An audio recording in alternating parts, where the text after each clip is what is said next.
জোরে বলুন নাউজুবিল্লাহ। আমার ভাইরা, আল্লাহ পাকের পয়গম্বর কেমন মর্যাদাবান একটা তথ্য দিলেই বুঝতে পারবেন। আল্লাহ পাক বিশ্ব নবীকে সৃষ্টির সেরা হিসাবে মর্যাদা দেওয়ার জন্য, কিয়ামত পর্যন্ত মর্যাদায় পর্যবসিত থাকার জন্য এই যে মাসটি বর্তমান আরবি মাস আমাদের কাছে চলছে, এই মাসটির আরবি নাম হলো রজব মাস। কি মাস বললাম? রজব। রজব রজব বাংলায় যেমন 12টি মাস, ইংরেজিতে তেমন 12টি মাস, আরবিতেও তেমন 12টি না 13টি, 12টি। বাংলা 12 মাসের নাম আমাদের বাচ্চাদের কাছে জিজ্ঞাসা করলে পটপট করে বলে দেবে, বৈশাখ থেকে চৈত্র। ইংরেজি 12 মাসের নাম আমাদের বাচ্চা ছেলে মেয়েদের জিজ্ঞাসা করলে, ইংলিশ মিডিয়ামে যারা পড়ছে, বাড়ি থেকে গাড়িতে যায় পড়তে, আর পড়া হয়ে গেলে গাড়িতে করে বাড়ি দিয়ে যায়, এদের কাছে জিজ্ঞাসা করবেন ইংরেজি 12 মাসের নাম বল। একদমে January, February, March, April, May, June, July, August, September, October, November, December, একদমই বলতে পারবে না, পারবে না, বলে দেবে। কিন্তু মুসলমানদের জাতীয় ভাষার নাম হলো আরবি। জন্মের পরে প্রথম কানে শোনানো হয়েছে আরবি, সেটি হলো আজান ধ্বনি। কি ধ্বনি বললাম? তিরমিজি শরীফের হাদিস। পয়গম্বর বলছেন, কোনো বাচ্চা যখন মায়ের উদর থেকে পৃথিবীতে ভূমিষ্ঠ হবে, একজন ব্যক্তিকে ডেকে সঙ্গে সঙ্গে আজান ধ্বনির আওয়াজ তুলবে। ইবলিস শয়তানের কাছে গায়ে বিষ লাগা মতো হয় আজান ধ্বনির আওয়াজ শুনলে। যতদূর আওয়াজ যায় শয়তান তার ভিতরে থাকার সুযোগ পায় না, ওই বাচ্চার গায়ে হাত দিয়ে তার দলে দলভুক্ত করতে পারে না। এ নবী বলছেন, বাচ্চাকে যদি আল্লাহওয়ালা বানাতে চাও, আল্লাহ প্রেমিক বানাতে চাও, বাচ্চার জন্ম নিলেই আজান ধ্বনি শোনাও। আজানটা আরবি ভাষা না ইংরেজি ভাষা? বাংলা না ফলি গুজরাটি? আরবি ভাষা। কিন্তু দুর্ভাগ্য, জন্মগ্রহণের পরে পাড়ার চাচা, এলাকার আপনজন, তাদের ডেকে আজান ধ্বনিটা শুনলাম, পরবর্তীতে ভুলে গেলাম আল্লাহর আসমানি সেই লৌহে মাহফুজের সংরক্ষিত মিষ্টি মধুর ভাষা, যার নাম হলো আরবি ভাষা। আমার ভাইরা, আরবি ভাষা আমরা ভুলে গেলাম। আরবিতেও 12টি মাস আছে, আছে না নাই? আমাদের ছেলে মেয়েরা যারা বাংলায় পটু, ইংরেজিতে পটু, ওদের যদি আমাদের জাতীয় ভাষা জন্ম নিয়েছে আরবিতে, মরে গেল কবরে উত্তর দিতে হবে হিন্দিতে নাকি? সেখানে উত্তর দিতে হবে আরবিতে। জান্নাতের ভিতরেও বান্দাদের ভাষা হবে আরবি। জোরে বলুন একটু আমিন। এই জন্য আরবি একটু শিখে যাওয়া উচিত না অনুচিত? দরকার আছে না নাই? দুর্ভাগ্য, দুনিয়ায় যত মুসলিমদের পাই পার্বণ ধর্মীয় অনুষ্ঠান আছে, ইংরেজি মাসে হয় না, বাংলা মাসে হয় না। যত ধর্মীয় অনুষ্ঠান হয় সব আরবি মাসেই হয়, ঠিক না ভুল? যত ধর্মীয় অনুষ্ঠান আছে, আল্লাহর রহমত ঝরা অনুষ্ঠান, সব আরবি মাসেই নিহিত। এই জন্য ছেলে মেয়েদের আরবি মাসের নামগুলো শোনানোর দরকার আছে না নাই? আরবিতেও 12টি মাস আছে। মুহররম, সফর, রবিউল আউয়াল, রবিউল সানি, জমাদিউল আউয়াল, জমাদিউল সানি, রজব, শাবান, রমজান, শাওয়াল, জিলকদ, জিলহজ, এই 12টি মাস আল্লাহ দান করে দিয়েছেন। এই যে মাসটি এসেছে, এই মাসটিকে আরবিতে রজব বলা হয়েছে। পয়গম্বর মুহাম্মদ রাসূলুল্লাহ এই মাসটিকে বধির কালা মাস বলেছেন। জোরে বলুন একটু সুবহানাল্লাহ। এই জন্য বধির কালা বলেছেন, আল্লাহ পাক সেটাও কবুল করে নিয়েছেন। এই মাস যখন প্রথম চাঁদ উঠলে শুরু হয়ে যায়, একটা মাস পৃথিবীতে থাকে, একটা মাস পরে রজব উঠে চলে যাবে, শাবানের চাঁদ আবার নতুন দেখা দেবে সন্ধ্যাবেলা। আরবিতে সন্ধ্যা থেকে নতুন মাস শুরু হয়, আর বাংলায় কিন্তু দিনের থেকে বা রাত 12টার পর থেকে গণনা করা হয়। আরবিতে গণনা হয় সন্ধ্যার পরে, নতুন চাঁদ দেখলে নতুন মাসের শুভ সূচনা। এই মাস চলে যাবে, শাবানের চাঁদ উঠে যাবে। আল্লাহর কাছে মাস যখন চলে যাবে, আল্লাহ জিজ্ঞাসা করবেন, আমার পবিত্র রজব রে, তোরে বান্দাদের সঙ্গে ওতপ্রোতভাবে 1 মাস জড়িয়ে রেখেছিলাম, বল আমার বান্দারা কি কি কাজ করেছে। রজব সেদিন বলে, আল্লাহ আপনার বান্দারা পৃথিবীতে বিবি বাচ্চা নিয়ে সংসার করতে যে যত ত্রুটি বিচ্ছুতি করেছে, ভুল ভ্রান্তি করেছে, অপরাধ করেছে, আপনার হুকুমের খেলাপ করেছে, আমি কিছুই দেখতেও পাই নাই, শুনতেও পাই নাই। তবে আপনার বান্দারা যে সমস্ত ভালো ভালো কাজগুলো করেছে, আমি আল্লাহ সেটা শুনতেও পেয়েছি, আমার চোখেও দেখতেও পেয়েছি।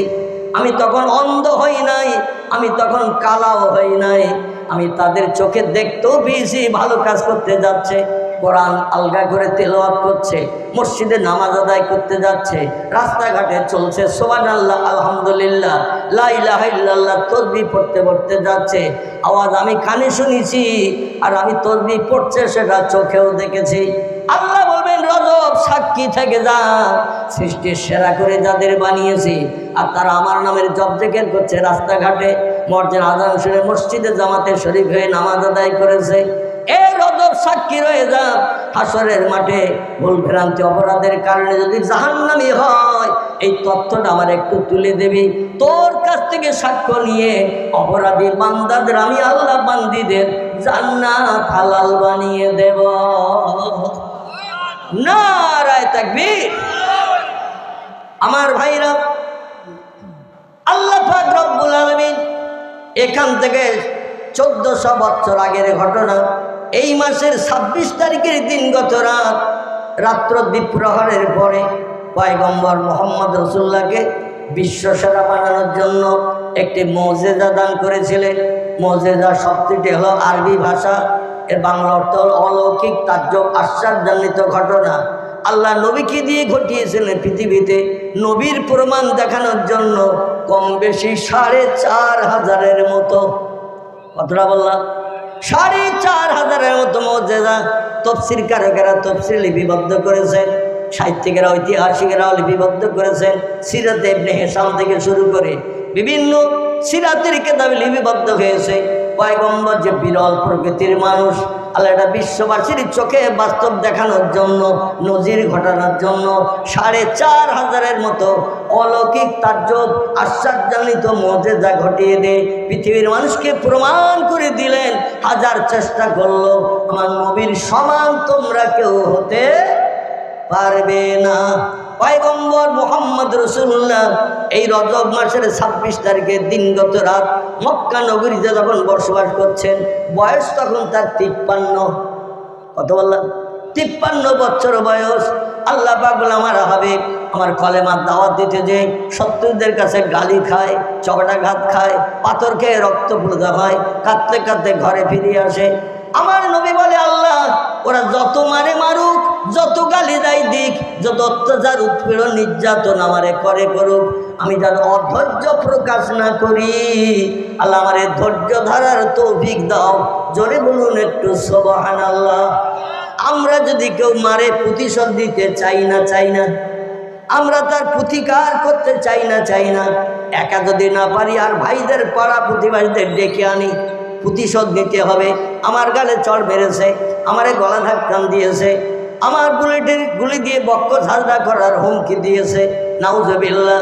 আমরা প্রতিকার করতে চাই, একজন ব্যক্তি প্রতিকার করেননি, বরং চড় খাওয়ার পরও বলছেন ইহুদি ভাই আমি পানি তুলতে যে তোমার বালতির দড়িটা ছিঁড়ে কুয়ার ভিতরে চলে গেছে। ও ইহুদি ভাই, আমি ইচ্ছা করলে অন্য ব্যক্তির মতো ফিরে চলে যেতে পারতাম বাড়ি, কিন্তু তুমি আমারে কাজে লাগিয়ে দিয়েছো। তোমার কাজ করতে যে পানি তুলতে পানিতে ভিজে ভিজে দড়িটা নরম হওয়ার কারণে বালতি ভর্তি পানির ভার সহ্য করতে পারিনি, দড়ির মাঝখান থেকে ছিঁড়ে বালতিটা কুয়ার তলায় চলে গেছে।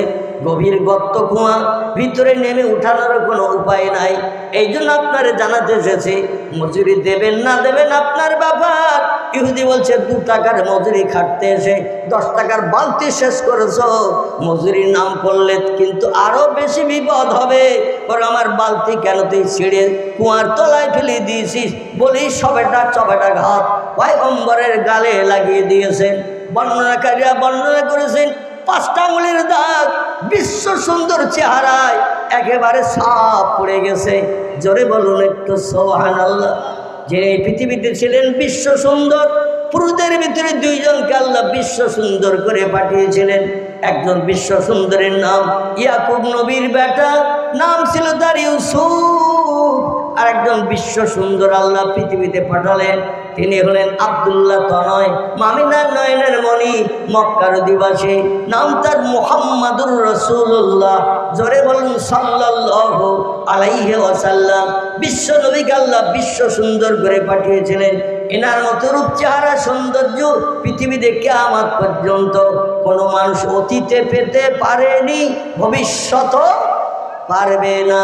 এই পয়গম্বরের দুঃখ দুর্দশা নিবারণের জন্য, অভাব দূর করার জন্য, চোখের পানি মোচনের জন্য বিশ্ব নবীকে ওরা শুধু প্রহার করে, বরং তারে বাপকে গো বলেছে, বিশ্ব নবীকে মাকে গো বলেছে, নবীকে হাটখুড়ো বলেছে, নবীরে রাখাল বলেছে, নবীরে মূর্খ বলেও সম্বোধন করেছে। আল্লাহ নবী বললেন, মক্কাবাসীরা তোমরা কেউ বা তৌরিত জানো, কেউ বা জব্বুর জানো, কেউ বা ইঞ্জিল জানো, আমি মুহাম্মদ তৌরিত জানি না, জব্বুর জানি, ইঞ্জিল জানি না। তোমরা সাহিত্য রচনা করতে পারো, আমি সাহিত্য রচনা করতে পারি না। তোমরা কবিতা লিখতে পারো, আমি মুহাম্মদ কবিতা লিখতে পারি না। এই জন্য আমারে তোমরা মূর্খ বলো, কিন্তু আমারে মূর্খ বলিও না, কারণ আমি আল্লাহর তরফ থেকে জ্ঞানে জ্ঞানান্বিত। ইন্নামা বুইস্তু মুআল্লিমান, আল্লাহ পাক আমাকে তাম বিশ্ববাসীর শিক্ষক করে, টিচার করে, প্রফেসর করে, অধ্যাপক অধ্যক্ষ করে পৃথিবীতে পাঠিয়েছেন। আমার মতো জ্ঞান অতীতে কারো ছিল না, বর্তমানে নাই, ভবিষ্যতে কোনো নাতি নাতকুড়ের হবে না। আমি হলাম পৃথিবীতে সেরা জ্ঞানী। জোরে বলুন একটু আমিন। সেই নবী বলেন, আল্লাহ ওরা যত মারে মারুক, যত গালি দেয় দিক, যত মূর্খে বলে বলুক, আমার অপমান করে করুক, আমি যেন অধৈর্য প্রকাশ আপনার কলেমার দাওয়াত দিতে যে না করি। আল্লাহ আমারে সবর করার তৌফিক দাও, ধৈর্য ধরার তৌফিক দাও। আল্লাহ বললেন, হাবিব গো, কতদিন আমার কলেমার কথা বলতে যে মক্কাবাসীদের কাছে এইভাবে তুমি মার খাবে? ও আমার হাবিব, এতদিন তুমি মার খেয়ে অপমানিত হয়ে, সরাটি দেহ রক্তপ্লুত হয়ে, দগদগে ঘা নিয়ে ঘরে ফিরেছ। মক্কা নগরীতে দুইজন ব্যক্তি ছিল তোমার সান্ত্বনা দেওয়ার মতো। একজনের নাম হলো আবু তালিব, আলী রাদিয়াল্লাহর বাবা। আরেকজন ছিলেন খোয়াইলিদ দুহিতা কন্যা, নাম ছিল তার হযরতে খাদিজাতুল কুবরা। বিশ্ব নবী মার খেয়ে রক্তপ্লুত হয়ে, চপড়াঘাত খেয়ে কাঁদতে কাঁদতে যখন ঘরে ফিরতেন, এই দুইজন ব্যক্তি তার পাশে এসে সান্ত্বনা দিতেন। জোরে বলুন একটু সুবহানাল্লাহ।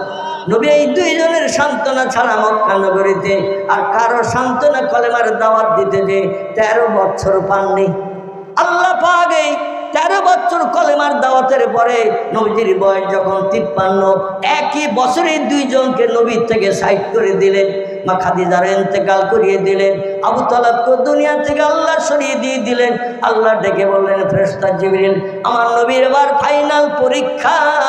নবী মার খেয়ে অত্যাচার উৎপীড়ন সহ্য করে ঘরে যখন আসতেন, মুখ মলিন করে, দুঃখ ভরা হৃদয় নিয়ে দুইজন ব্যক্তি তারে বুঝিয়ে বুঝিয়ে সান্ত্বনা দিতেন। যারাই সান্ত্বনা দিয়ে নবীর মনের দুঃখ অভাব নিবারণ করতেন, তাদের দুইজনকে আমি সরিয়ে দিয়ে দেব। এবার দেখি নবী আমার কলেমার দাওয়াত সান্ত্বনা না পাওয়ার কারণে দেয় কিনা। আমার ভাইরা, আবু তালেব মারা গেল। উম্মুল মুমিনিন হযরত মা খাদিজাতুল কুবরা তিনি ইন্তেকাল করলেন একই বছরে। নবীর বয়স তখন 53। আল্লাহ নবী বলেন, আল্লাহ আমার ধৈর্য ধরার তৌফিক দাও। আমি কারো সাহারা আর পাচ্ছি না, কারো সেবা যত্ন পাচ্ছি না, কারো কাছে উপদেশের কথা শুনতে পাচ্ছি না। তাই বলে অধৈর্য হয়ে যেন কলেমার দাওয়াত বন্ধ না করি। আল্লাহ আমারে তুমি একটু সান্ত্বনা দাও, আল্লাহ আমার একটু ধৈর্য ধরার তৌফিক দাও। আল্লাহ ডেকে বলে, জিবরিল ইযহাব ইয়া জিবরিল দুনিয়া, এই জিবরিল তাড়াতাড়ি করে পৃথিবীতে যা, এলা রাসূলিহি, আমার নবীর কাছে চলে যা। কিছুদিন বিবি হারা করে, চাচা হারা করে আমার নবীকে পরীক্ষা নিলাম। নবী পূর্বে যেমন মার খেয়েছে, পূর্বে যেমন গালি শুনেছে, পূর্বে যেমন অত্যাচার উৎপীড়ন নির্যাতন সহ্য করেছে, চাচা হারা হওয়ার পরও, স্ত্রী হারা হওয়ার পরও তেমনই প্রহার নির্যাতন অত্যাচার আগের থেকে বরং বাড়ছে, বই কমছে না। কিন্তু আমার নবী কলেমার দাওয়াত দিতে কোনোদিন সকালবেলা বাইরে বেরোতে ভুল করে না। জোরে বলুন একটু সুবহানাল্লাহ। যার কেউ নাই তার কে আছে? আহা, যার কেউ নাই তার আছে মহান স্রষ্টা আল্লাহ। আল্লাহ বলেন, আমি তারে সান্ত্বনা দেব, সাহারা দেব, মনের দুঃখের গল্পগুলো শুনবো এবং মুখে হাসি ফুটাবো। ইযহাব ইলা দুনিয়া, তাড়াতাড়ি করে পৃথিবীতে চলে যাও। ইলা রাসূলিহি, আমার হাবিবের কাছে যা। আর আমার জান্নাত থেকে একটা জান্নাতি পশু নিয়ে আমার নবীরে পশুর পিঠে চাপিয়ে পৃথিবীর জমিন থেকে সপ্তম আসমানের উপরে আরশ কুরসি আমি আল্লাহ যেটা বানিয়ে রেখেছি, আমার নিজের ঘর, অতীতে ছিলাম, বর্তমানে আছি, ভবিষ্যতেও থাকবো যে ঘরে, নাম হলো তার আরশ কুরসি। এইখানে আমার পয়গম্বরের নিয়ে আয়, সামনাসামনি পয়গম্বরের নিয়ে বসে আমি গল্প করতে থাকবো। যত সময় পয়গম্বর সান্ত্বনা না পায়, মনে আনন্দ না পায়, তত সময় বাড়িতে মক্কায় ফেরত দেব না। জোরে বলুন একটু সুবহানাল্লাহ, নারায়ে তাকবীর। ইতিহাস আলগা করে দেখা যায়, আল্লাহ পাক বিশ্ব নবীকে নিজের কাছে নিয়ে যাওয়ার জন্য কিয়ামত পর্যন্ত পৃথিবীর কোনো মানুষ যদি চেষ্টা চালায়, হায়াতে জিন্দিগিতে বেঁচে থাকতে আল্লাহর আরশ কুরসিতে যাওয়ার ক্ষমতাকে অর্জন করতে পারবে। কিয়ামত পর্যন্ত পৃথিবীর বিজ্ঞান, দর্শন, ইঞ্জিনিয়ার, ডাক্তার, মাস্টার, ভূতত্ত্ববিদ, ঐতিহাসিক, সাহিত্যিক, যত নামি দামি ব্যক্তিত্ব আছে, কারো বাবার ক্ষমতা হবে না একটা আসমানের উপর পর্যন্ত যাওয়া। ঠিক বললাম না ভুল বললাম? বিজ্ঞানীদের যুগে তথ্য কট করে দিয়ে দিয়েছেন, বহুদূর ফাঁকা তাই নীল মতন দেখায়, আকাশ বলতে কিচ্ছু নাই।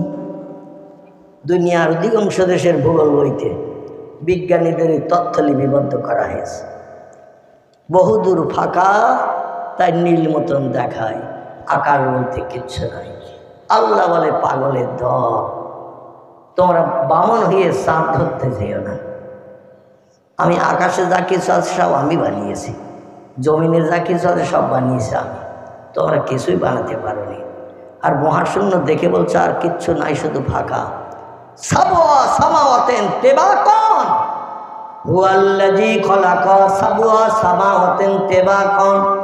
আল্লাহ বলছেন, ওই যে নীল আকাশ দেখতে পাচ্ছ, ওই আকাশ ওখানে শেষ নয়, বরং তার উপরে আরো আকাশ আছে। এই কটি আরো 6টি আছে। মোট আকাশের সংখ্যা আল্লাহ কোরআনে বলছেন সাবওয়া সামাওয়াতিন তিবাকান। মাঝে মাঝে ফাঁকা দিয়ে দিয়ে আমি আকাশ বানিয়েছি 7টি। মানুষ দেখতে পায়নি একটিও।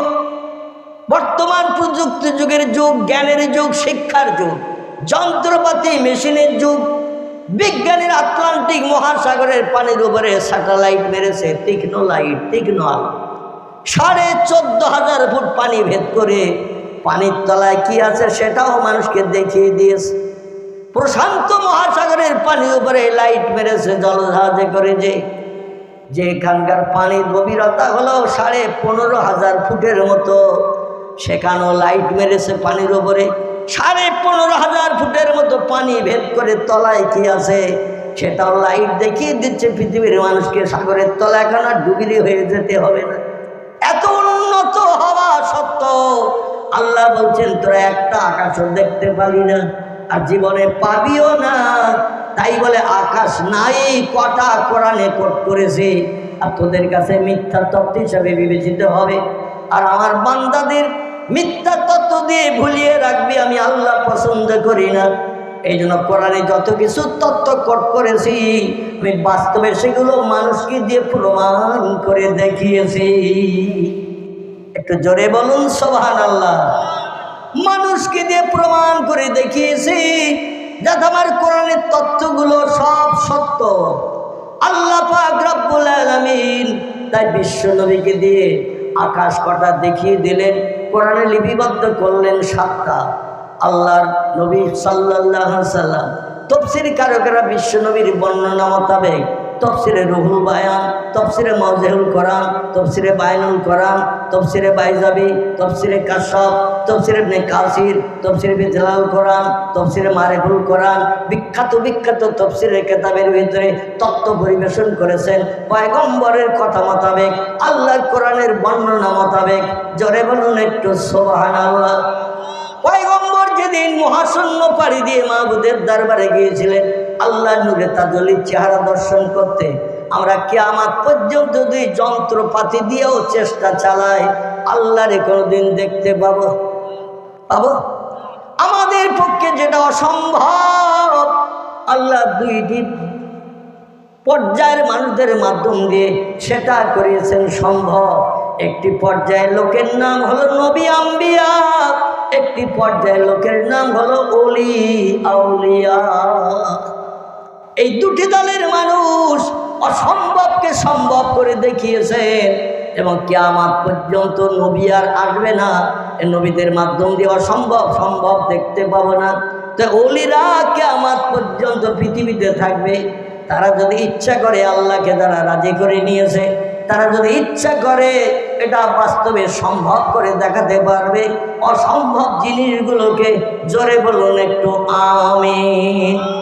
এই দুটি দলের মানুষ ছাড়া আর যত দলের মানুষ আমরা পৃথিবীতে বেঁচে আছি, চাষি, তাঁতি, কামার, কুমোর, সুতোর, ধোপা, নাপিত, ডাক্তার, কবিরাজ, হাকিম, জজ, উকিল, ব্যারিস্টার, বিজ্ঞান, দর্শন, ইঞ্জিনিয়ার, ডাক্তার, মাস্টার, ভূতত্ত্ববিদ, ঐতিহাসিক, সাহিত্যিক, ভৌগোলিক, ঐতিহাসিক, এমন করে এই পৃথিবীতে যত দলের মানুষ আমরা পৃথিবীতে বেঁচে আছি, আমরা আল্লাহর আপন কেউ হতে পারি নাই। আপন হয়েছে দুটি দলের মানুষ। একটি দলের নাম হলো নবী আম্বিয়ার দল, একটি দলের নাম হলো ওলি আউলিয়ার দল। নবী হলো এক বচন, আম্বিয়া হলো বহু বচন। একজনকে বলা হয় নবী, বহুজনকে বলা হয় আম্বিয়া। একজনকে বলা হয় ওলি, বহুজনকে বলা হয় আউলিয়া। জোরে বলুন একটু সুবহানাল্লাহ। আর আল্লাহ দুটি দলের মানুষের জীবনী কোরআনের ভিতরে ভরে দিয়ে কোরআনটাকে 30 পারা 114টি চ্যাপ্টার, সূরা 6666টি সেন্টেন্স, বাক্য, আয়াত, 3,40,740টি হরফ, বর্ণমালা, অক্ষর দিয়ে আল্লাহ কোরআনকে কুডাপ কমপ্লিট করে 1450 বছর আগে পাঠিয়েছেন। কিয়ামত পর্যন্ত থাকবে, কোরআনের কোনো পরিবর্তন হবে না। জোরে বলুন একটু আমিন। আর একটু জোরে বলুন আমিন। আমার ভাইরা, এই দুটি দলের মানুষের জীবনী আল্লাহ করে ধরে দিয়েছেন, কারণ এই দুটি দলের মানুষকে আল্লাহ একটু বেশি ভালোবাসেন। আল্লাহ বলছেন, ও মানুষ, যা কিছু বানিয়েছি সব তোমাদের উপকারের জন্য। আমরা সব সৃষ্টির কাছ থেকে উপকার পেতে গেলে বিপদ ঘটে, অপকার পাই। সুন্দরবনের জঙ্গলের বাঘ আল্লাহ বলছে সব সৃষ্টি তোমাদের উপকারের জন্য বানিয়েছি। তাই যদি হয় আপনাদের বাংলাদেশে সুন্দরবন বেশি না ইন্ডিয়ায় বেশি? বাংলা না, ইন্ডিয়া না। ইন্ডিয়ায় দেশের আয়তন এরিয়া বেশি, কিন্তু বাংলাদেশের জঙ্গলের এরিয়া বেশি। এই বাংলাদেশের জঙ্গলের এরিয়া বেশি। জঙ্গল দাপিয়ে বেড়ায় যারা, এদের বলা হয় জঙ্গলের হেড অফ দি ডিপার্টমেন্ট, যার ইংরেজি নাম হলো দ্য রয়্যাল বেঙ্গল টাইগার। হলুদ কালো ডোরা কাটা দাগ। এখন জঙ্গলে বেড়াতে গেছেন, মৌসাক দেখছেন, গোল গাছ দেখছেন, কেওড়া গাছ দেখছেন। জঙ্গলের ভিতরে আপনি বাঁদর দেখছেন, হরিণ দেখছেন, খরগোশ দেখছেন, কুমির। জঙ্গলের নদীর ধারে ডাঙে উঠে একটু রোদ পড়ছে, তাও দেখলেন ভটভটি লঞ্চ নিয়ে। এইবার জঙ্গল দেখে বাড়ি আসলেন, মৌসাক দেখে, জঙ্গলি মুরগি দেখে, হরিণ দেখে, খরগোশ দেখে, বানর দেখে, বুনো সব দেখে বাড়ি ফিরেছেন, কিন্তু মনে শখ মেটবে। জঙ্গল দেখতে গেলাম, পয়সা করি খরচ করলাম। হ্যাঁ, কারণ হলুদ কালো ডোরা কাটা সবার দেখার শখ জাগে না? জাগে না। সব দিন কি সবাই দেখতে পায় বাঘ? দেখতে পায় না। মনের দুঃখ মনে নিয়ে বাড়ি আসে। এখন জঙ্গলের ভিতরে ঘুরতে ঘুরতে হঠাৎ ঝোপের ভিতর থেকে একটা বাঘ উঁকি মেরে আপনার চোখে চোখে হয়ে গেছে। বাঘ মানে আপনার দিকে নজর করছে, আপনি হঠাৎ ঝোপের ভিতরে দেখলেন বাঘ এক দৃষ্টে তাকিয়ে আছে। এখন বাঘের দেখে যদি ডেকে বলেন বাঘ, পায়ে হেঁটে হেঁটে জঙ্গলে তো গাড়ি ঘোড়া চলে না, ভটভটিতে এসেছি, গ্রাফিং করে ওখানে জঙ্গলের ওপরে ঠেলে উঠেছি দ্বীপে। ঘুরিয়ে ঘুরিয়ে পা ব্যথা হয়ে গেছে, আর হাঁটতে পারছি না। সে ভটভটি যেখানে গ্রাফিং করা আছে নদীতে, একটু পিঠে করে নিয়ে ওখানে পৌঁছে দেয়, গাড়ি টাড়ি পাচ্ছি না। আল্লাহ বলছেন সব সৃষ্টির সেরা কি? মানুষ। তা মানুষ যদি আমরা সেরা হই, তাহলে আমি পূর্বেই বলেছি মশারি না টানিয়ে গোয়াল ঘরের পাশে শুলে গরমকালে ওরা তো একটা কামড়াবে না। কামড়াবে? হ্যাঁ, দেহের এমন কোনো জায়গা থাকবে না যেখানে ইনজেকশন চালাবে না, ঠিক কি না? আমাদের হুগলি জেলার ফুরফুরা একজন আল্লাহর ওলি ব্যক্তি কবরস্থ হয়ে আছেন, নাম তার আবু বকর সিদ্দিক আল কুরাইশি। আল্লাহকে যিনি আপন বানানোর জন্য বিবি বাচ্চার মায়া ছেড়েছিলেন, সংসার ধর্ম পরিত্যাগ করে ধনপতা বলে একটি জায়গা, ফুরফুরা থেকে পশ্চিম দিকে জাঙ্গিপাড়ার দিকে যেতে ধনপতা বলে একটি জায়গায় এখনো গেলে দেখতে পাবেন। এইখানে ছিল ঝোপঝাড় জঙ্গল, দিনের বেলাও মানুষ যেতে ভয় পেত। হিংস্র জীবজন্তু রাস্তায় বেরিয়ে পড়ে মানুষকে আঘাত করত। 4 জন 5 জন 6 জন মানুষ একসঙ্গে হয়ে হাতে লাঠি সোটা নিয়ে ওই জায়গাটা পেরিয়ে যেত। এইখানে যে ঝোপের ভিতরে 1 দিন নয় 2 দিন নয়, 1 মাস নয় 2 মাস নয়, 1 বছর নয় 2 বছর নয়, আবু বকর সিদ্দিক আল কুরাইশির জীবনীতে লিপিবদ্ধ হয়েছে একটানা আল্লাহরে আপন বানানোর জন্য 22 বছর কাল রাত জেগে জেগে আল্লাহর নামে তাসবিহ তাহলিল জপ জিকির করে আল্লাহরে তিনি আপন বানিয়ে ঘরে ফিরেছিলেন। এই লোকটি ইন্ডিয়ার একটি রাজ্য, নাম হলো তার আসাম। কি নাম বলেন? আসাম। আসাম আসাম আসাম রাজ্যে গৌহাটি হলো রাজধানী। এই গৌহাটির পাশ গৌহাটি আসামটা হলো জঙ্গলি এলাকা। আপনাদের বাংলাদেশের সিলেট এলাকার একেবারে কাছাকাছি, বর্ডার শুধু গায়ে গায়ে কাছাকাছি। আমার ভাইরে আসাম, এখানে ঝোপঝাড় জঙ্গল এখনো আছে। এখন জলসা করতে গেছেন উনি আসামের রাজধানী এলাকায়, গৌহাটি এলাকায়। যে খবরে শুনলেন এখানে জঙ্গলের ভিতরে আল্লাহর একজন ওলি ব্যক্তির মাজার আছে। আল্লাহ কোরআনের ভিতরে 2টি দলের মানুষের জীবনী ভরে দিয়েছেন আমাদের আমল করার জন্যে। কোরআনে যা কিছু লেখা আছে আমাদের আমল করার জন্য না, এমনি এমনি আল্লাহ লিপিবদ্ধ করেছেন। যা কিছু কোরআনে আল্লাহ লিপিবদ্ধ করেছেন সব আমাদের আমল করে ভালো মানুষ হওয়ার জন্য আল্লাহ তত্ত্ব কোট করে দিয়েছে। অতীতের খবর আমরা কিছু জানি না, আল্লাহ অতীতের খবর জানে না। আল্লাহ সেই খবরগুলো কোরআনে ভরে দিয়েছেন উম্মতে মুহাম্মাদীদের ব্যবসায় লাভ হওয়ার জন্য। জোরে বলুন একটু সুবহানাল্লাহ। ওয়াযাক্কির ফাইন্নায যিকরা তানফাউল মুমিনিন, মুমিনদের জন্য লাভজনক ব্যবসা হলো আল্লাহর নামের জপ জিকির। কিন্তু রাস্তায় চলি নজর থাকি লাল হলুদের দিকে, মাঝে মাঝে ইটের মাথায় হোঁচট খাই, পিঠে বাম্পারেও ধাক্কা খাই। ধাক্কা খেয়ে যদি নোকটা উল্টে যায় আমরা আল্লাহ বলে আওয়াজ করি না, আওয়াজ করি বাপ গো মা রে, বলি না। হোঁচট খেলো বাপের নাম ওঠে, মায়ের নামের আওয়াজ হয়, একটু আল্লাহ নাম আমরা জবানে উচ্চারণ করি না। আল্লাহ বলছে আমার নামের জপ জিকির যারা বেশি বেশি করে তারা ব্যবসায় লাভবান হয়, বই তারা লসে রান করে না। জোরে বলুন একটু সুবহানাল্লাহ। 2টি দলের মানুষ আল্লাহর আপন বলেছিলেন পৃথিবীতে। আবার বলে একটি দলের নাম হলো নবী আম্বিয়ার দল, একটি দলের নাম অলিয়া উলিয়ার দল। আল্লাহ তাই কোরআনের ভিতরে 1 জন নয় 2 জন নয় 3 জন নয়, টোটাল 7-8 জন পয়গম্বরের নাম কোরআনে কোট করে দিয়েছেন। লক্ষাধিক পয়গম্বরের ভিতর থেকে ছাঁটাই করে বাছাই করে আল্লাহ 25 জন পয়গম্বরের জীবনী কোট করে দিয়েছেন। আর 2 জন পয়গম্বরের নাম কোরআনে লিপিবদ্ধ করেছেন, তাদের কোনো জীবনী কোট করা নাই। 25 জন পয়গম্বরের জীবনী আল্লাহ কোরআনে বলে দিয়েছে। আর জানিয়ে দিলেন ফালা আলাইকা, আর কোনো জিনিসের প্রয়োজন তোমাদের হবে না। মা ফাতাকা মেনুহু, আমার কোরআনই তোমাদের জন্য এনাফ, যথেষ্ট। জোরে বলুন একটু সুবহানাল্লাহ।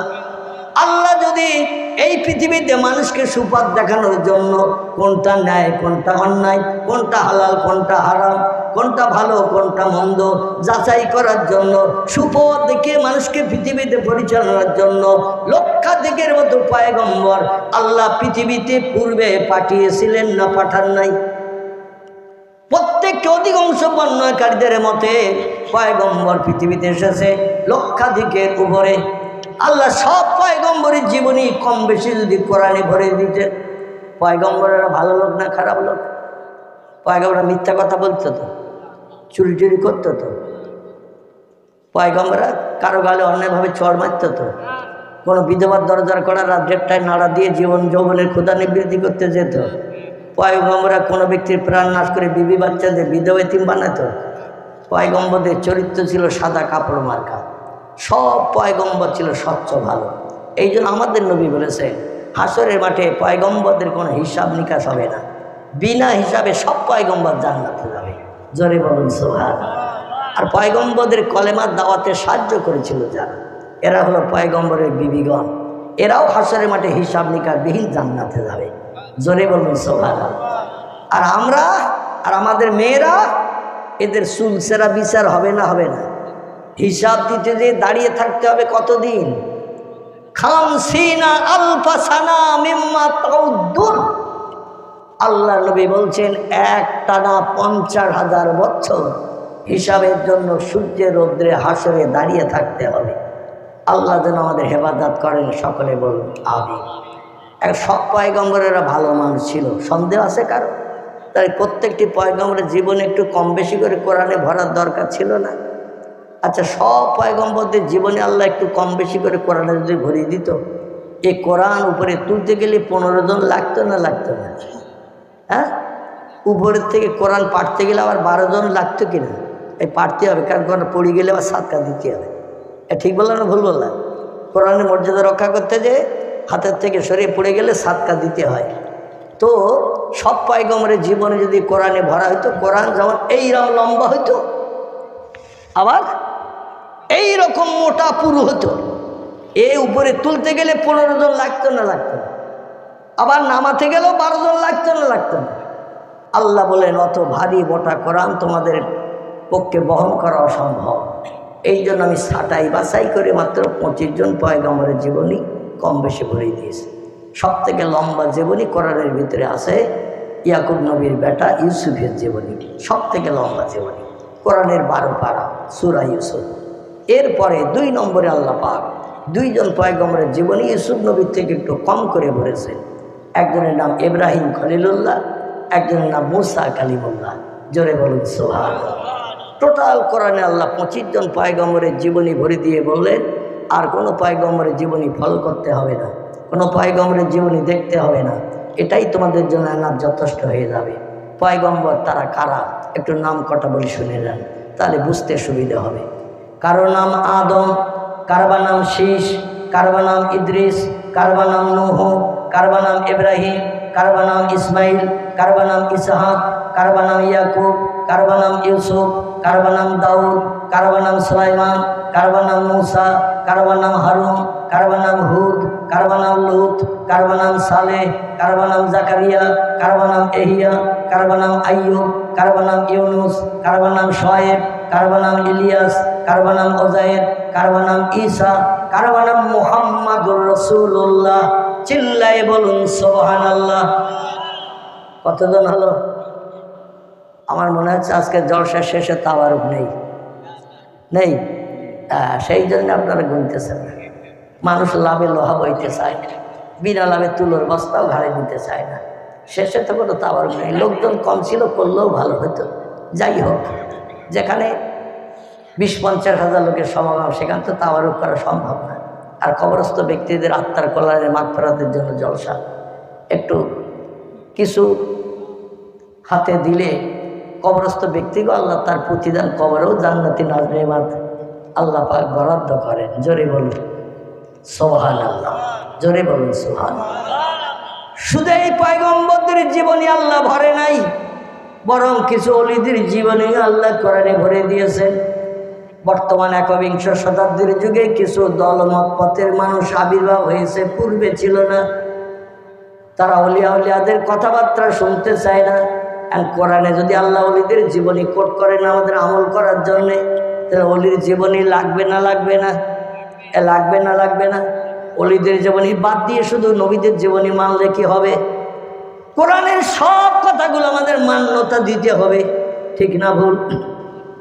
কিছু অলির নাম করি, আল্লাহ যাদের জীবনী কোরআনে ভরে দিয়েছেন আমাদের আমল করার জন্য, তাদের আদর্শ মোতাবেক চরিত্র তৈরি করার জন্য। একজন অলির নাম লোকমান হাকিম। কি নাম বললাম? লোকমান হাকিম।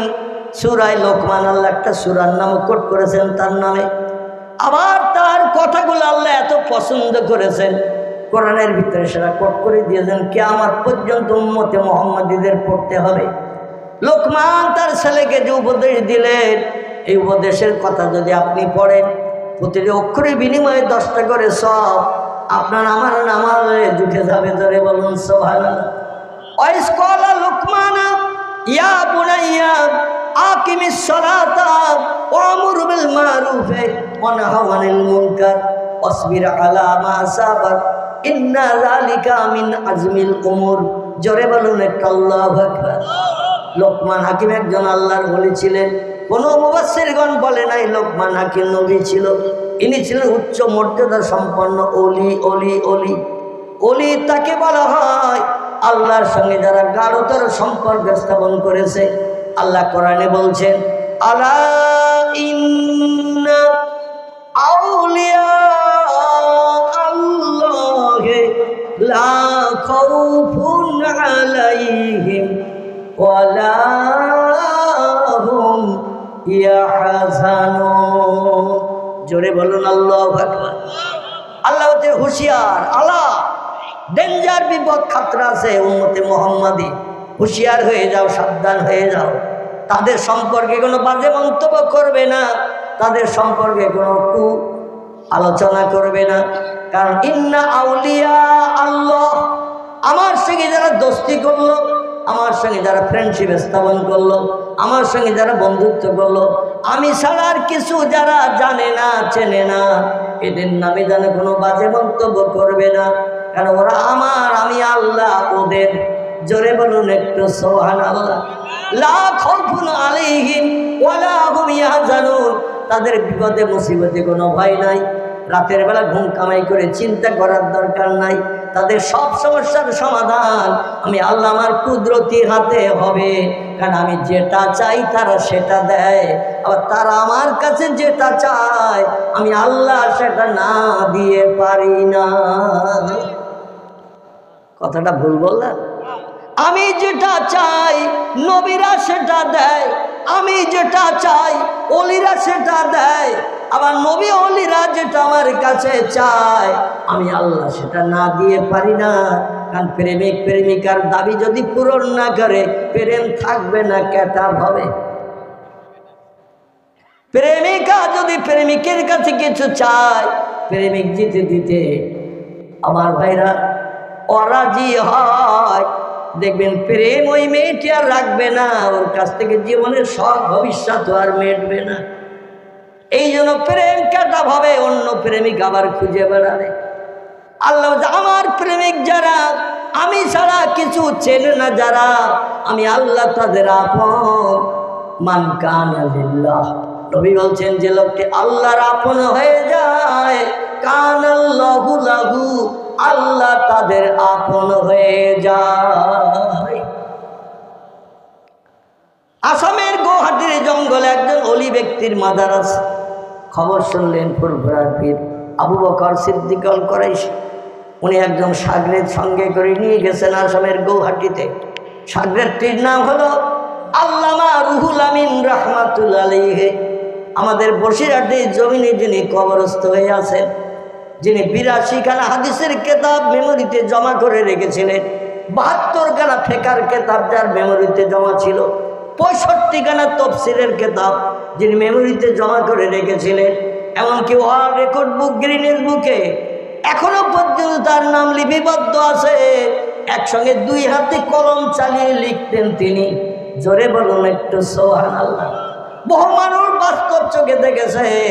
পৃথিবীতে এখনো পর্যন্ত যত রাইটার লেখক আছে, ডান হাতে লেখে বাম হাত রেস্ট নেয়, বাম হাতে লেখে ডান হাত হাফ টাইম করে, কিন্তু একসঙ্গে 2 হাতে কলম চালাতেন, 2টি চোখ 2 খাতায় রেখে অল্প দিনের ভিতরে 2 হাতে কলম চালানোর কারণে 147 খানা কেতাব পুস্তক লিপিবদ্ধ করে সমাজের মানুষের কল্যাণের জন্য ইসলামী কেতাব লিখে দিয়ে গেছেন, যে কেতাবগুলোর পৃষ্ঠার সংখ্যা 12,000।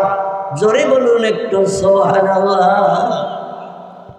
তার 147 খানা কেতাবের পৃষ্ঠার সংখ্যা হলো 12,000। কোরআন হাদিস রিসার্চ করে গবেষণা করে তিনি সমাজের মানুষকে সুপথ দেখানোর জন্য বাংলা ভাষায় কেতাব লিখে দিয়ে গিয়েছিলেন। এই লোকটিও তার সঙ্গে ইনি ফুরফুরার পীর আবু বকর সিদ্দিকের হাতে হাত দিয়ে কলকাতা আলিয়া মাদ্রাসা থেকে 6 বার গোল্ড মেডালিস্ট সোনার পদক পেয়েছিলেন। প্রতি বছরই তিনি ফার্স্ট হতেন। ওই যুগে কোনো ছেলে তার রেকর্ড ভেঙে সোনার পদক কেড়ে নিতে পারেনি। 6 বার ইংরেজ সরকারের কাছ থেকে তিনি সোনার পদক, সোনার মেডেল প্রাপ্ত হয়েছিলেন। এই লোকটি পড়াশোনা শেষ করে বললেন, একটু আধ্যাত্মিক জগতের জ্ঞান আমাকে অর্জন করতে হবে। জাহেরি ইলমে পারদর্শী, কলকাতা আলিয়া থেকে জামাতে উলামা ফার্স্ট ক্লাস ফার্স্ট সোনার পদক প্রাপ্ত হলাম। আরও 5 বার পূর্বে সোনার পদক পেয়েছে। আল্লাহ কম বেশি শরীয়তি জ্ঞান, কোরআন হাদিসের জ্ঞান আমারে দিয়েছে।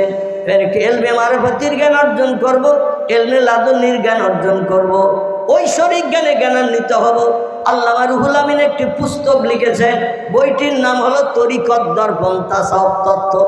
এই বইয়ের পৃষ্ঠায় তিনি উল্লেখ করেছেন, যত স্কুল কলেজে পড়াশোনা করে ডিগ্রি অর্জন করেন, আল্লাহর কাছে ওই লোকটি আলেম হিসাবে বিবেচিত হবে না। আল্লাহর কাছে আলেম সেই লোকটি ইলমে জাহিরি এবং ইলমে বাতিনের জ্ঞান যার ভিতরে পরিপক্ক আছে, সেই লোকটি হলো আল্লাহর কাছে প্রকৃত আলেম। ইলমে জাহিরির জ্ঞানে পরিপক্ক, ইলমে বাতিনের লেশমাত্র নাই, সে আলেম হিসাবে বিবেচিত নাই। ইলমে বাতিনের জ্ঞান ঐশ্বরিক জ্ঞান। আল্লাহর জ্ঞান নেওয়ার জন্য গেলেন তিনি হুগলি জেলার ফুলপুরা শরীফে। সংক্ষেপ করে দিচ্ছি, রাতের গভীর হয়ে গেছে, বেশি আলোচনা করব না, আপনারা কষ্ট পাবেন। খুব সংক্ষেপ করে দিয়ে দিচ্ছে ভাই। উনি গেছেন হুগলি জেলার ফুলপুরা, বসিরহাট থেকে দূরত্ব প্রায় 95-96 কিলোমিটার রাস্তা। কতটা বললাম? 95 ছিল 96 কিলোমিটার রাস্তা। কলকাতার গঙ্গা নদী পেরিয়ে যেতে হয় হুগলি জেলা। জায়গাটির নাম হলো ফুলপুরা। এখানে তিনি যাচ্ছেন একটু ইলমে লাদুন নিয়ে মুরাকাবা মুশাহাদার জ্ঞান অর্জন করতে। ইলমে মারিফাতের জ্ঞান নেওয়ার জন্য গেলেন। সেই সময় ইলমে মারিফাতের জ্ঞান দিতেন তিনি। তিনি কলকাতার মানিকতলার জমিনে কবরস্থ হয়ে আছেন আল্লাহর একজন ওলি ব্যক্তি, নাম তার সুফি ফতে আলী ঐশী রহমাতুল্লাহ আলাইহি, যিনি আচার্য প্রফুল্ল চন্দ্র রোডের উপরে রাতের বেলা মৃত্যুবরণ করেছিলেন। আড়াআড়ি রাস্তায় উত্তর দক্ষিণে হয়ে সকাল ভোরবেলা থেকে গাড়ি চলতে শুরু করলো, দেখলো একজন বুড়ো ফকির মরে রয়েছে রাস্তায় লম্বা লম্বি আড়াআড়ি হয়ে। গাড়ি এসে থেমে গেল এপাশে, গাড়ি এসে থেমে গেল এপাশে। গাড়ি চালাতে গেলে বুড়োর গাড়ির উপর দিয়ে চলে চালাতে হবে। বুড়ো তো নাস্তা খাস্তা হয়ে যাবে, গোস্ত কোন দিকে ছড়িয়ে ছিটিয়ে যাবে তার ঠিক নাই। গাড়ি জাম হয়ে গেল। কলকাতার লালবাজারে খবর দেয়া হলো ইংরেজ পুলিশদের কাছে। তখন ইংরেজ সরকারের আমল চলছে এই ভারতবর্ষের জমিনে। বাংলাদেশ ইংরেজদের হাতে ছিল, আমাদের ভারত ইংরেজদের হাতে, পাকিস্তান ইংরেজদের হাতে, শ্রীলঙ্কা ইংরেজদের হাতে, বেশ কয়েকটি রাজ্য আফগানিস্তান ইংরেজদের হাতে ছিল। বিশাল এরিয়া নিয়ে ভারতবর্ষের রাজত্ব করেছে 190 বছর ধরে। অবশ্য 1747 সাল থেকে 1757 সাল থেকে 1947 সাল পর্যন্ত এই 190 বছর রাজত্ব চালিয়েছিল। মুসলমানদের স্লোগান বিপ্লবের কারণে হিন্দুস্তানের জমিনে তারা টেকতে পারেন নাই। জোরে বলুন একটু সুবহানাল্লাহ। বর্তমান ভারতের ইতিহাস থেকে বিপ্লবী মুসলমানদের নাম সব তুলে দিয়ে দিই। একজন বিপ্লবী মুসলমানদের নাম বর্তমানে আর ইতিহাসে লেখা নাই। হাজার হাজার আলেম ওলামা ইংরেজদের বিরুদ্ধে লড়াই করতে যে রক্ত দিয়ে বিবি বাচ্চা বিধবা তিন করে শাহাদাতের মর্যাদা থেকে কবরস্থ হয়েছেন, এখন তাদের নাম নিশানা ইতিহাসে আর নাই। উনি রাস্তার উপরে পড়ে আসেন, সাগরেদদের বলেছিলেন, বাবারা আমি জীবনের শেষ লগ্নে চলে এসেছি, বৃদ্ধ হয়ে গেছি বাবারা, তবে আমি নবীদের একটা সুন্নত জীবনের শেষ লগ্নে আদায় করে কবরে যেতে চাই বাবারা, তোমরা কি আমার সুন্নতটা একটু আদায় করাবে? সাগরে দেওয়াল হুজুর, আপনার কাছ থেকে আমরা মুরাকাবা মুশাহাদার সবক মস্ক করে আধ্যাত্মিক জগতের অনেক জ্ঞান আমরা অর্জন করেছি, আর আপনি কোনো দাবি করবেন আমরা সেটা পালন করব না, এটা কোনোদিন হতে পারে না। বলেন হুজুর কি সুন্নত আপনি আদায় করে কবরস্থ হতে চান? উনি বলেন, আল্লাহর পয়গম্বর মুহাম্মাদুর রাসূলুল্লাহ যেখানে মৃত্যুবরণ করেছেন নবী যাবার সেখানেই কবরস্থ হয়েছে। কথাটা ঠিক বললাম না ভুল বললাম? বিশ্ব নবী ইন্তেকাল করেছিলেন মায়েশার ঘরের ভিতরে। নবীজির মরণ কোথায় হলো, কবর কোথায় হলো? মায়েশার ঘরের ভিতরেই কবর। উনি বললেন নবীজির শেষ সুন্নত আদায় করে যেতে চাই, কারণ আল্লাহ নবী বলেছেন, মান তামাসসাকা বিসুন্নতি ইনদা ফাসাদি উম্মতি ফালাহু আজরু মিয়াতা শহীদিন। আখিরি জমানায় শেষ যুগে আমার সুন্নতের আমল যখন আমার উম্মতেরা করবে না, আমার জীবন আদর্শ বাস্তব জীবনে মানুষ যখন রূপদান করে চলতে চাইবে না, সেই যুগে সেই সময় কোন একজন উম্মত যদি একটা সুন্নত জিন্দা রেখে চালু রেখে পৃথিবী থেকে কবরস্থ হয়, আল্লাহ পাক তাকে 100 শহীদের মর্যাদা দিয়ে হিসাব নিকাশবিহীন জান্নাত হালাল বানিয়ে দেবে। এই যুগে নবীর সুন্নতের টুপিটা কার সুন্নত? এই টুপি, এই মুখে দাড়ি কার সুন্নত? নবীর সুন্নত। হাঁটুর নিচে লম্বা জামা কার সুন্নত? আমরা মসজিদে নামাজ পড়তে যাব তখন একটু লম্বা জামা পাঞ্জাবি গায়ে দেব, আর যখন শ্বশুর বাড়ি জামার বাড়ি যাব ইংল্যান্ড আমেরিকার পোশাক, প্যান্ট আর শার্ট। বেয়াদবি নেবেন না। এখানকার ছেলের অবশ্য এরকম পরে নয়, পাঞ্জাবি পায়জামা পরেই যায় শ্বশুর বাড়ি। আহারে জলসা এসেছি, জলসার পরিবেশ রক্ষা করতে গিয়ে মাথায় টুপি দিলাম। পরের দিন সকালবেলা বাজারে গেলাম, যখন মাথায় টুপি থাকে তো থাকে। টুপি কেবল জলসার জন্য, জানাজা নামাজের জন্য, মসজিদে জুমার নামাজের জন্য। যদি বাপ মা মারা যায় না উযুবিল্লাহ জানাজা পড়তে হবে, তখন টুপির খোঁজ হয়। কোথায় আছে টুপি? তাড়াতাড়ি খুঁজে পাই না। নাকের পোটা মশা রুমাল, এঁটো মশা রুমাল, শিকনি মশা রুমাল পকেটে থাকে না। টুপি তো আর পাওয়া যাচ্ছে না। মাকে তো কবরে দিতে হবে, ইমাম তো এমামতিতে দাঁড়িয়ে গেছে। ঘরে যেয়ে টুপি খুঁজে আর পাওয়া গেল না। পকেট থেকে শিকনি মশা, নাকের পোটা মশা, এঁটো মশা রুমাল মাথায় দিয়ে কানে গুঁজে আল্লাহু আকবার। ঠিক বললাম না ভুল বললাম? অধিকাংশ ব্যক্তি দেখবেন টুপি পায় না, ওই এঁটো মশা, নাকের পোটা মশা রুমাল ওই মাথায় দিয়ে কানে গুঁজে আল্লাহু আকবার দাঁড়িয়ে গেল। নবী বলছেন, মান হাব্বা সুন্নতি ফাকাদ হাব্বানি ও মান হাব্বানি কানা মাই ফিল জান্নাহ। যে লোকটি আমার সুন্নত, আমার জীবন আদর্শ ভালোবাসলো, সে যেন আমি মুহাম্মদ রাসূলুল্লাহ আমারে ভালোবাসলো। যে লোকটি আমারে ভালোবাসলো, আমার সুন্নতের পায়রবি করে, কানা মাই ফিল জান্নাহ, সেই লোকটি আর আমি আল্লাহর বেহেশতের ভিতরে এক জায়গায় বসে সুখ ভোগ করবো। আর একটু জোরে বলুন। আচ্ছা, নবীর জান্নাত আমাদের জান্নাত এক হবে তো নাকি? একই। সমস্ত সৃষ্টির সেরা যিনি, যার আমল কালাম আল্লাহর কাছে সব পবিত্র, মদিনার দেশের 10 বছরের নামাজ টোটাল যার কবুল, তাহলে তার জান্নাত আর আমাদের জান্নাত এক হবে। আমরা জুমার দিন নামাজ পড়তে যাই, আমাদের 1 সপ্তাহ জুমার নামাজ কবুল, হাত তুলে সার্টিফিকেট দিতে পারবেন যে ওই সপ্তাহ জুমার নামাজটা আমার কবুল হয়েছে।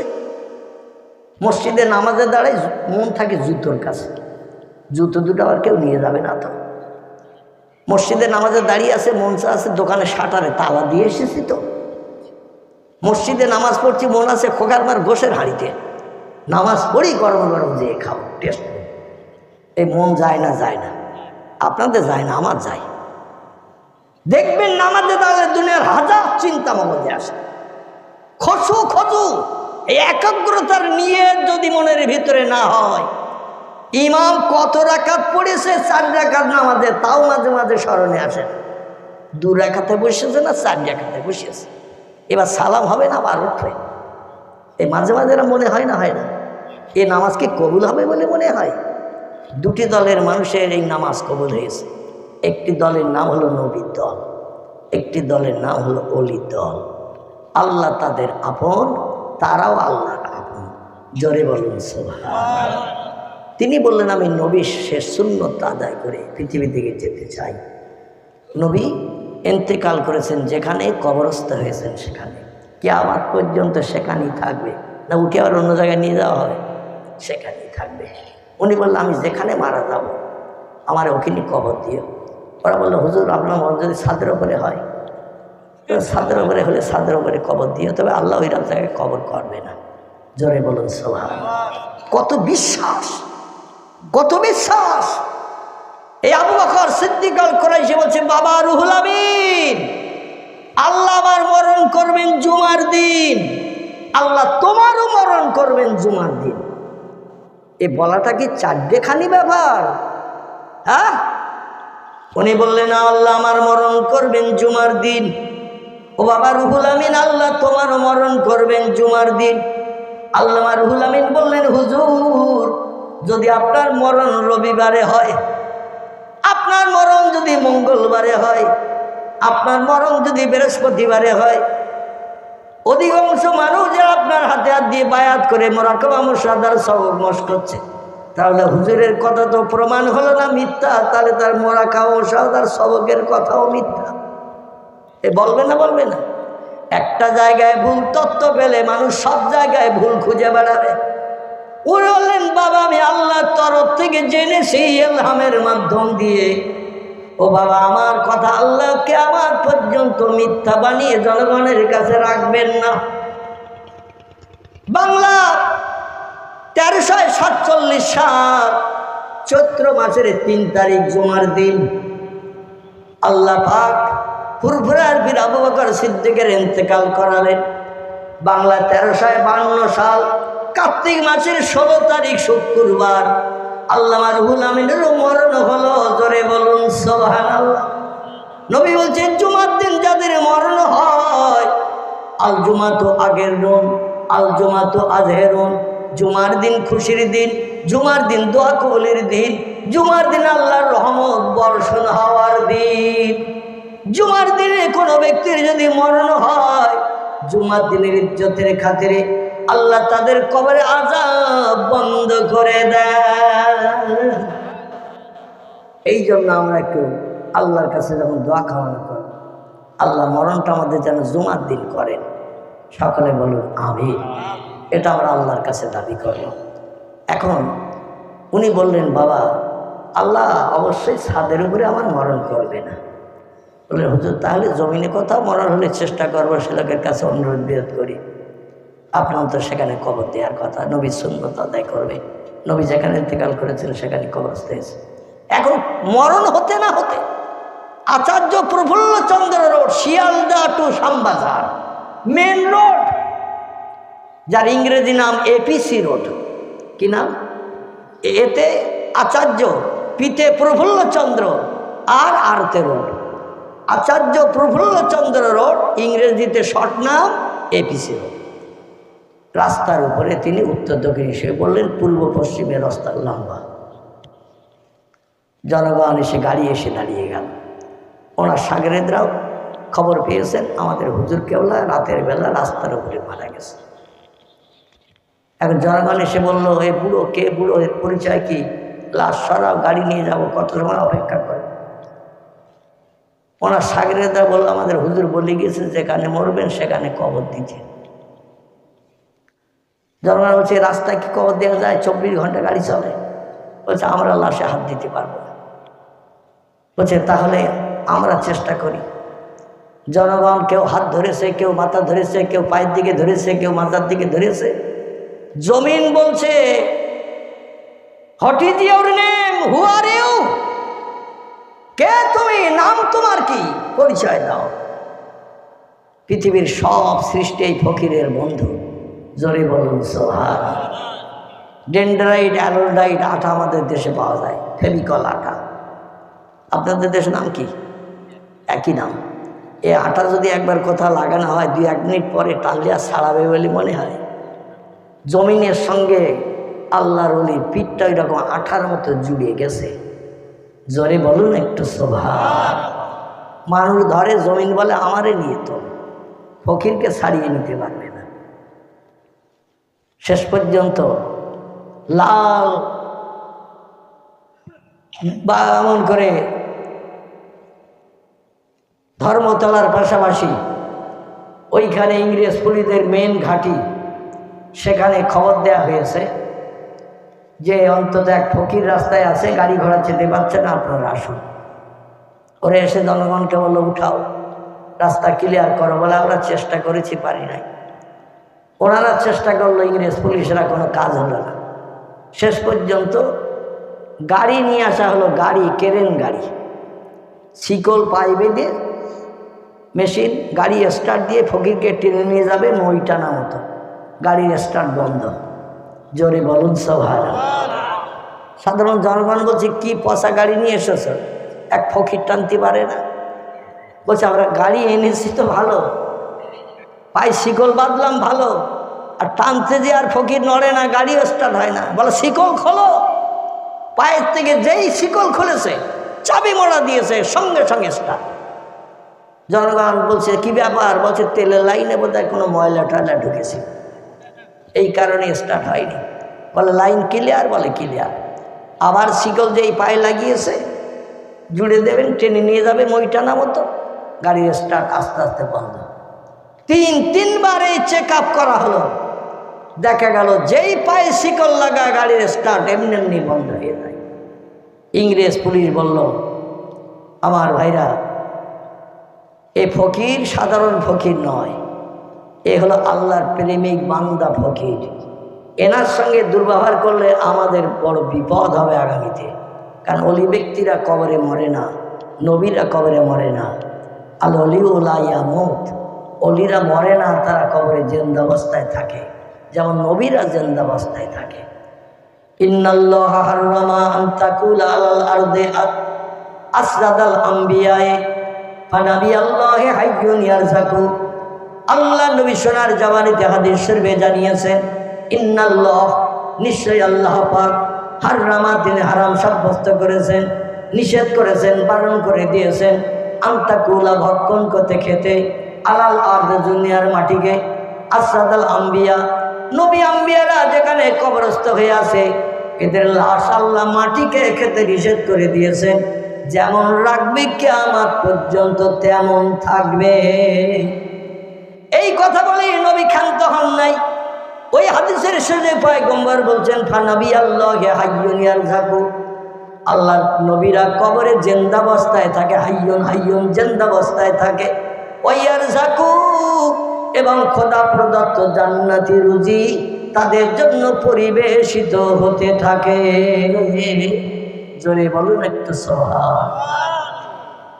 ইংরেজ পুলিশরা বলল, রাস্তার উপরে ওনারে কবর করে কবর দাও। বলে, গাড়ি ঘোড়া? বলে, সাইড দিয়ে রাস্তা ঘুরিয়ে দেব। এখনো গেলে দেখতে পাবেন, যেখানে উনি মারা গিয়েছিলেন কবর দিয়ে, রাস্তা সাইড দিয়ে ঘুরিয়ে আবার রোড নতুন করে বানানো হয়েছে। রাস্তার বাম পাশে শ্যামবাজারের দিকে যেতে মানিকতলা বলে জায়গা, এখনো সেখানে তিনি কবরস্থ হয়ে আছেন। জোরে বলুন একটু সুবহানাল্লাহ। আমার ভাইরা, দেখতে দেখতে রাত 12:30 বেজে গেছে, 12:35 হয়ে গেছে। আপনাদের এখানে মিলাদ কিয়াম হয়তো নাকি? আলহামদুলিল্লাহ। তাহলে আমরা প্রিয় নবীর দরবারে সোনার মদিনায় এই বাংলাদেশের জমিন থেকে একটু দাঁড়িয়ে দাঁড়িয়ে একটু সালাম পাঠ করব। সকলে একটু উঠে দাঁড়ান। ইয়া নবী সালাম,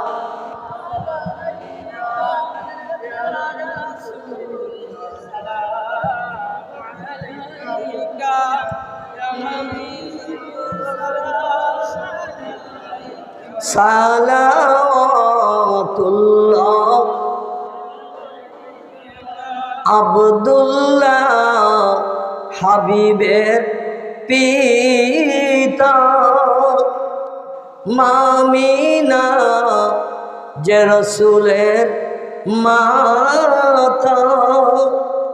আবু জেহেল শুনল না যার কথা, সালাম লও পড়ি হে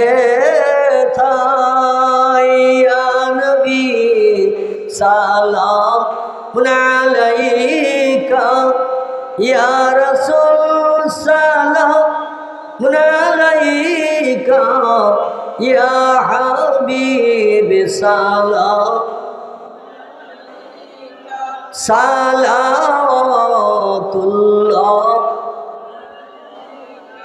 बागे इब्राहिम के गुलहिन मालाए जिसके बुलबुल आप है जाते तवाकुल सलावतुल्लाह अलैका या नबी सलाम अलैका ইয়া রাসূল সালাম, ইয়া হাবিব সালাম আলাইকা সালাওয়াতুল্লাহ। নবী না হয়ে দুনিয়ায়, না হয়ে ফেরেশতা ও খোদার, হয়েছি উম্মত আপনার, তার তরে সালাম লাখো বার। ইয়া নবী সালাম, ইয়া রাসূল সালাম আলাইকা, ইয়া হাবিব সালাম সালাওয়াতুল্লাহ আলাইকা। সকলে বসে পড়ে ইয়া রাব্বি সাল্লাল্লাহু আলাইহি ওয়াসাল্লাম দামিন আবাদা আলা নবী কা খায়রে খালকে কুল্লুহি। भेजाए रब मेरे दरुद सलाम बरगुजीदा नबी पर अपने मुदाम। बलगल उला बिकमालिही कशफद दुजा बिजमालिही। हसनत जमीओ खसालिही सल्लु अलैहि वालिही। आसामेर गौहाटीर जंगले दुईजन व्यक्ति अलिर कबर जियारत करते गेलेन गरुर गाड़ीते करे। किसे करे? गरुर गाड़ीते। जंगलेर भितरे किछु बात ढुके गेছে, सामान्य किछु बात बाकी। हठाৎ देखलेन रास्तार उपरे दुटो बाघ दुई दिक থেকে মাথা দুটো এক জায়গায় করে পাছা দুটো দুই দিকে করে রাস্তা অ্যাটাক করে বসে আছে। আচ্ছা, আমরা দেখলে অলির রওজা জিয়ারতে যাব না, ফিরে আসবো? রওজা জিয়ারতে যাব না, ফিরে আসবো? ফিরে আসবো। কারণ দুটি বড় বড় বাঘ ৮-৯ হাত করে লম্বা একটা বাঘ, স্বামী স্ত্রী হিসাবে দুটো মুখ এক জায়গায় করে জঙ্গলের ভিতরে রাস্তায় বসে মনের গল্প করছেন তারা। আমাদের স্বামী স্ত্রী যেমন গল্প হয় এরকম। গাড়োয়ান বলছে, হুজুর ভাড়া খাটার স্বাদ মিটে গেছে। বলছে, বাবা আর কত বাকি? বলে, ৩ ভাগের 2 ভাগে এসেছে, 1 ভাগ পথ বাকি। বলে, তাহলে বাবা তাড়াতাড়ি চালাও, আর রাত্রিতে প্রোগ্রাম আছে, সন্ধ্যা হবো ভাব। বলছে, হুজুর সামনে তাকিয়ে দেখেন, আল্লাহর মহানলী আবু বকর সিদ্দিক আল কুরাইশি এবং আল্লামার রুহুল আমিন তাকিয়ে দেখে দুটো বাঘ মুখ দুটো এক জায়গায় করে কাঠের গুঁড়ি ফেলার মতো রাস্তা অ্যাটাক করে রেখেছে। মাঝে মাঝে এই দেশেও আছে না বদমাইশরা, রাস্তায় গুঁড়ি ফেলে গাড়ি আটকিয়ে ছিনতাই গুন্ডামি করে, ওই রকম অবস্থা। তো গাড়োয়ানকে আল্লাহর ওলি বলছেন, আবু বকর সিদ্দিক আল কুরাইশি বলছেন, বাবা আমরা সৃষ্টির শ্রেষ্ঠ মানুষ আর ওরা হলো সৃষ্টির নিকৃষ্ট। আল্লাহ কোরআনই তত্ত্বকট করে দিয়েছেন, অতএব ওদের দিকে ভয় পাওয়ার কোনো কারণ নাই, বাবা গাড়ি চালান।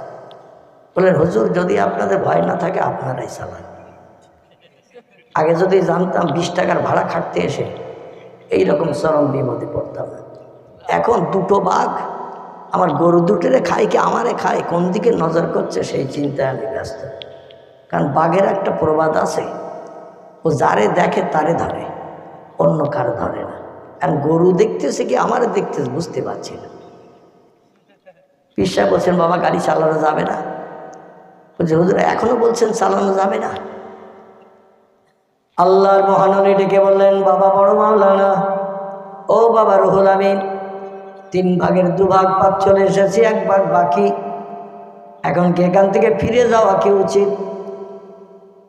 আল্লামা রুহুল আমিন বলছেন, গাড়োয়ান তো ভয় পাচ্ছে, বাঘ দেখে যেতে চাচ্ছে না। বলে, বাবা আমি তো গরু গাড়ি চালাতে জানি না, তুমি কি জানো বাবা? আল্লামা রুহুল আমিন বললেন, আমি বসিরহাটের মুন্সি দবির উদ্দিনের সন্তান। আমার বাবা গরু গাড়ি চালিয়ে টাকি নারায়ণপুরের গ্রামে ওই টাকিতে জমিদারদের বাড়িতে বসিরহাট বাজার থেকে মাল নিয়ে গরু গাড়িতে পৌঁছে দিতেন। আমিও গাড়িতে মাঝে মাঝে বাবার সঙ্গে সে ছোটবেলায় গাড়ি চালার অভ্যাস আমার আছে। বলে, বাবা তাহলে কি ফিরে যাবে না অলিরাও যাবে? অলিদের রুহানি দোয়া নিলে লাভ হবে বাবা, লস হবে না। বলে, হুজুর তাহলে গাড়োয়ানকে ভিতরে ঢুকতে বলুন, আমি গাড়ি চালাচ্ছি। আমার মতো মৌলবী কি এই কথা বলবে? জবান প্যারালাইজড হবে না? হবে না। হুজুর গাড়োয়ানকে ভিতরে ঢুকতে বলেন, আমি যাচ্ছি। আল্লাহ বলেন, বাবা গাড়োয়ান তোমার যদি ভয় হয় এই সফরের ভিতরে সইয়ের ভিতরে ঢুকে যাও। বসিরহাটে বড়ওয়ানা রুহুল আমিন গাড়োয়ান হয়ে গাড়ি চালাবে। বলে যাত্রার তো বেশি গেছি হুজুর, যদি উনি না জানতেন তাহলে কি উপায় হতো। আল্লামা রুহুল আমিন 2 গরুর দড়ি ধরে নিয়ে পাঁচজনটা হাতে করে নিয়ে বলে, এ বাঘ, তোরা হলে সৃষ্টির নিকৃষ্ট। আল্লাহ আদম বংশধরদের নবীর উম্মতদের করেছেন সৃষ্টির শ্রেষ্ঠ। আমার মহানওয়ালি, আমার পীর সাহেব কেবলা, আমার মুর্শিদ কেবলা গাড়িতে আছে। মুর্শিদ কেবলার ইজ্জত রক্ষার্থে রাস্তা ছাড় অলির রওজা জিয়ারতে যাব। যেই বলেছেন সঙ্গে সঙ্গে 2টি বাঘ, মোবাইলে যেমন কথা হয়, ওয়্যারলেস টেলিফোনে যেমন কথা হয়, হাওয়ার মাধ্যম দিয়ে কথা ওদের কানে চলে গেল। চেহারার দিকে তাকিয়ে আস্তে আস্তে 2টি বাঘ রাস্তায় উঠে সুরসুর করে নিচে নেমে গেল। একটু জোরে বলুন নারায়ে তাকবীর। গাড়ি চালিয়ে নিয়ে চলে গেলেন। 2 জন কোরআন শরীফের সূরা কেরাত দোয়া দরুদ পাঠ করে কবর জিয়ারত করে ফিরে আসছেন। এসে দেখছে যেখানে আগে বাঘ ছিল সেখানে আবার বাঘ 2টো পূর্বের মতো বসে। গাড়োয়ানকে বলা হচ্ছে, বাবা তুমি গাড়ি চালাও। বলছে, হুজুরে বাঘ পাস হয়ে না গেলে আমি সামনে যাব না। কারণ যেখানে বাঘ দেখে এসেছি ওইখানেও বাঘ থাকবে, কারণ মানুষ খাবার লোভ ওর খুব বেশি, এই জন্য বাঘ না পাস হলে যাব না। এই সেটাকে সে বাঘ 2টো সেইভাবে রাস্তায় বসা পূর্বের মতো। আল্লামা রুহুল আমিন বলছে, এ বাঘ, আমার পীর সাহেব কেবলা ওয়াদা করেছেন, ওয়াজ নসিহত করবেন আসামের গৌহাটিতে, হাজার হাজার মানুষ আসবে। গাড়ি অ্যাটাক করে রাখলে হবে না, রাস্তা ক্লিয়ার কর, আমরা লোকালয়ে চলে যাব। যেই বলেছেন বাঘ 2টো উঠে নেমে গেছে, রাস্তা ক্লিয়ার। গাড়ি চালিয়ে নিয়ে যেই পাশে এসেছে, গাড়োয়ান বলছে, হুজুর রুহুল আমিনকে ভিতরে আসতে বলেন, এবার আমি গাড়োয়ান হব। ফুরফুরার পীর সাহেব বলছে, বাবা এখনো বাঘের এরিয়া পাস হয়নি। বলছে, হুজুর বাঘ পেছনে আর আমি থাকবো পেছনে, সৈয়দ সফরের ভিতরে। খেতে হয় আপনাদের 2জনার খাক 2টো বাঘ, আমি এখন সামনে থাকবো। ও লাভ যখন পিছন থেকে দেবে আপনাদের আগে ধরবে। আমি অন্তত গরু নিয়ে বেঁচে যেতে পারলি বাসে, জীবনে এমন ভাড়া আর আসবো না। ফুরফুরার পীর সাহেব একটু মুচকি হাসি এসে বলেন, বাবা যাওয়ার পথে বাঘ আমার রুহুল আমিনের কথা শুনলো, আবার ফেরার পথে রুহুল আমিনের কথা শুনলো, সেই বাঘ তোমারে খাবে, তুমি কি করে ভাববে বাবা? আল্লাহ সমস্ত সৃষ্টিকে মানুষের কাছে নিকৃষ্ট করেছে। যদি তোমার সাহস না হয় তো তুমি গাড়োয়ান হও, আমরা ভিতরে যাচ্ছি। 2 জন গুরু শিষ্য ভিতরে যেয়ে সফরের ভিতরে সৈয়ের ভিতরে বসলো, আর গাড়ি চালিয়ে নিয়ে লোকালয়ে চলে আসলো। জোরে বলুন সুবহানাল্লাহ। এটা হলো আল্লাহর সঙ্গে নিগুড় সম্পর্ক যারা তৈরি করবে, তাদের জন্য পৃথিবীর সব সৃষ্টি বর্ষতা স্বীকার করবে। জোরে বলুন একটু সুবহানাল্লাহ। যাই হোক, এখানেই দোয়া করব। এখন আমার পূর্ববর্তী বক্তা উনি একটু কথা বলে গিয়েছিলেন, শেষবেলা হুজুরের হাতে আপনারা কাতলা মাছ দেবেন বলেছিলেন না, মনে আছে তো নাকি? দরকার নেই, আলহামদুলিল্লাহ। তাহলে আর আপনাদের ডাকবো না। আমি মনে করছিলাম যার যার পকেটে আছে হয়তো নিয়ে আসবেন। আমার ভাই বলছেন যে আর ডাকতে হবে না, যথেষ্ট হয়ে